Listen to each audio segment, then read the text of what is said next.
मार्च महिना हा मीन राशीसाठी मान, सन्मान, प्रतिष्ठा आणि कामाच्या संदर्भात प्रगती दाखवतोय. सन्मानासह परिवर्तन ही या महिन्याची मुख्य ऊर्जा आहे.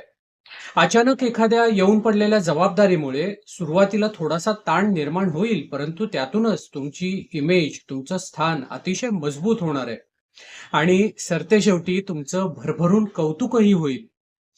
नमस्कार. ज्योतिष आणि रहस्यमध्ये आपल्या सगळ्यांचं पुन्हा एकदा स्वागत आहे.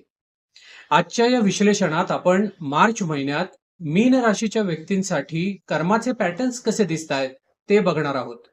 तुम्ही जर तुमचं आयुष्य नीट ऑब्झर्व केलं ना, तर एक गोष्ट तुमच्या अशी लक्षात येईल की काही गोष्टी, काही घटना ठराविक कालावधीनंतर पुन्हा पुन्हा तुमच्या आयुष्यात रिपीट होत आहेत.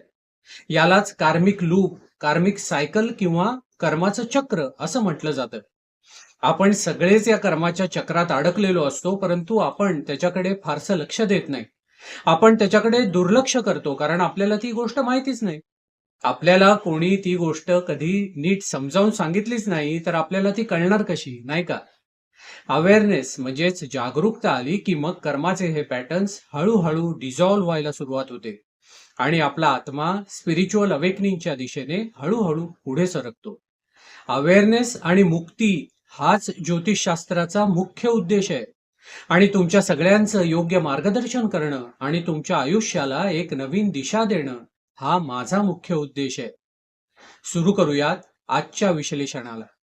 मीन राशीचे भूतकाळातील पॅटर्न्स असे दिसत आहेत की इतरांना खुश ठेवण्याच्या नादात तुम्ही नेहमी स्वतःच्या गरजा बाजूला ठेवल्यात.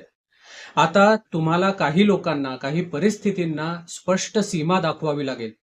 इतरांची मदत तुम्ही जरूर करा, परंतु त्याचबरोबर स्वतःकडेही लक्ष देणं तितकंच महत्वाचं आहे, हे तुम्हाला हा महिना शिकवतोय.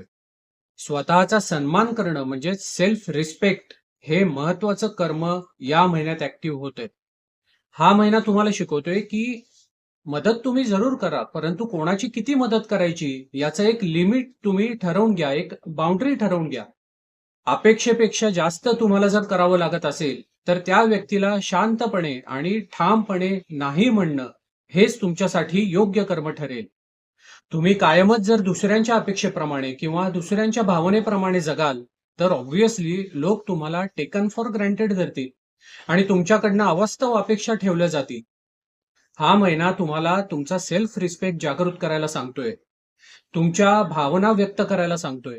प्रेम जरूर द्या, परंतु स्वतःचा आत्मसन्मान मात्र गमावू नका. तुमच्यासाठी स्पिरिच्युअल लेसन म्हणजेच आध्यात्मिक संदेश या महिन्याचा असा आहे की स्वतःचा सन्मान राखणं, इतरांसाठी करताना स्वतःची मर्यादा ओळखणं हीच खरी आध्यात्मिक प्रगती आहे.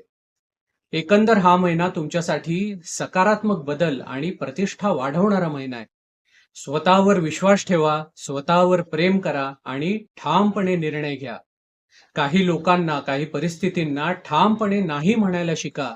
हेच तुमचं योग्य कर्म ठरेल.